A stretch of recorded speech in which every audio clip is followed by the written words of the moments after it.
teenager, one of the things I really struggled with was confidence issues and shyness. This unfortunately turned out to be an issue when I started studying film. So during my gap year, towards the end of 2006, I decided to try and do something about it. I took a 3-month temping contract in a call centre, intentionally putting myself in a situation where I'd be forced to interact with other people. About 2 months into this contract, I had an idea for a short film while I was out on my lunch break. There was a park area nearby that was quite a nice place to go and sit. This was before I discovered I had the gluten sensitivity, which actually wouldn't be to the end of 2018 that would happen. The idea I had was one that could take place in and around an office, which is a location that I already had access to, or at least so I thought anyway. And so I decided to mention it casually in passing on my way out at the end of the day.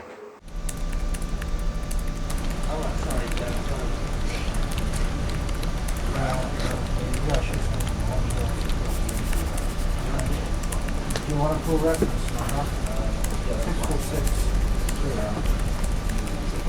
line out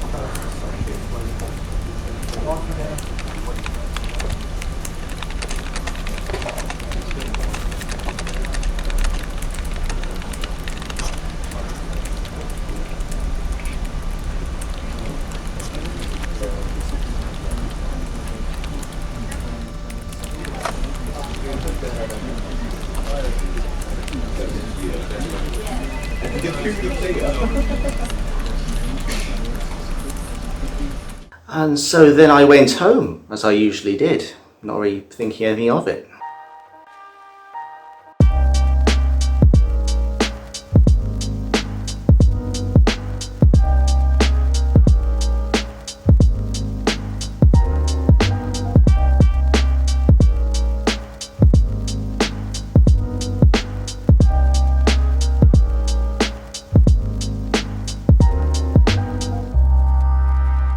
Later on that evening, I got a phone call from Ideco, which was the employment agency that got me the job. They told me to come over to their office first thing the next morning.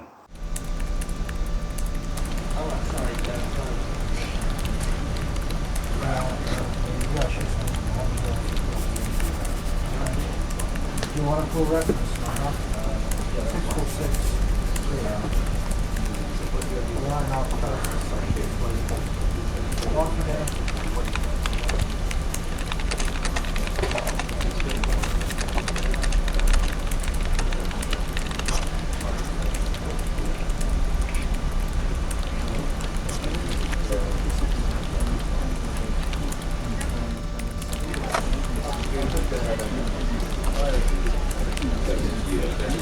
But that actually wasn't quite the end of it though.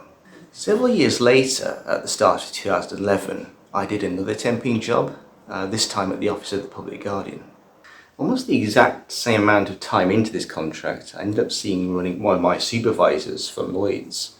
And I'll never forget the incredibly odd way that he just stood there and stared at me.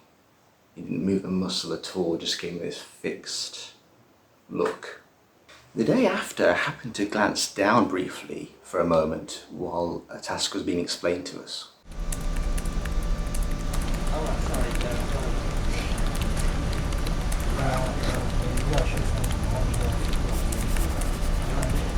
Do you want a full reference number?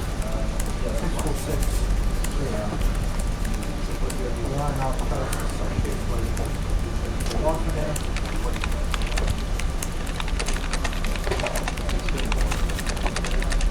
As I was walking back to my stop to catch the bus home, I got a phone call from Brook Street, the agency who placed me there. They told me that I needed to go over to their office as soon as possible. Not the next morning, right now.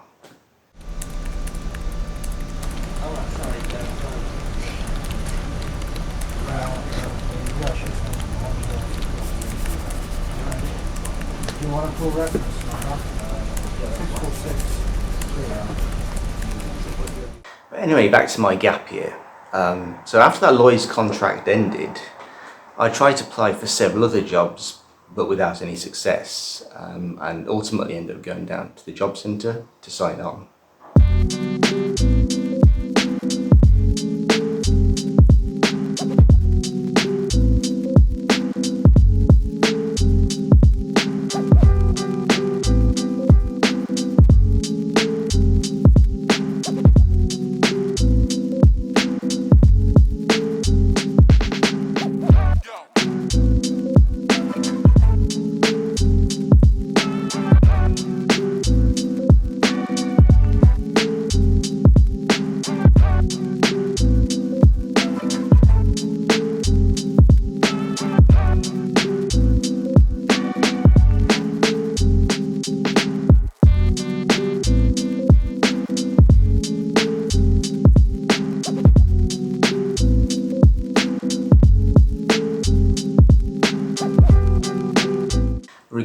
film idea I had, I did make some inquiries at the Prince's Trust, see what support was available.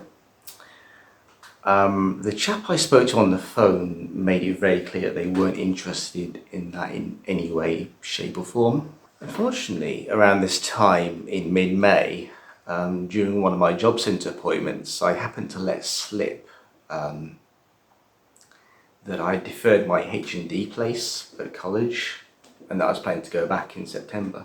Given that I was on job seekers allowance, as it was called then, and I wasn't technically a job seeker anymore, my claim was cancelled. All of the jobs I'd applied for, of all different kinds, not just admin stuff, I'd heard nothing back from, not even to tell me that I'd been unsuccessful. By this point, I'd already gone quite a way into my overdraft, the limit of which was 250, and I was at 240. So I essentially had to make a tenner last for a little over 3 months. And I can give you an example of how this extreme economy drive worked. Towards the end of July, I went round to a friend's house one Saturday afternoon. It was the kind of gathering where everyone drinks a lot of beer and gets wasted, basically. So I decided that I was going to take 4 300ml cans of Coke. And back then, in 2007, they were 45 pence each. And so because of that, because it was way beyond my budget, I ended up taking 3 cans instead. I got there around midday and left at around 9 in the evening. So I sat there the whole time, cradling these 3 cans of Coke. And in quite sweltering weather as well, I think. Now, I think I should make it clear that the reason why I'm telling you all of this isn't for sympathy, so that you'll feel sorry for me. What I'm trying to do is to establish how it was that I came to have as much spare time in my hands as I did. Because that's pretty much the only good thing about being broke and unemployed. Is that you have a lot of time on your hands to faff around on the internet to a degree that you wouldn't be able to normally. And it was in the course of doing that I ended up reading a brilliantly written and produced screenplay called The Dancer Upstairs. But I'm going to save that for another time, because that's a whole other story into itself.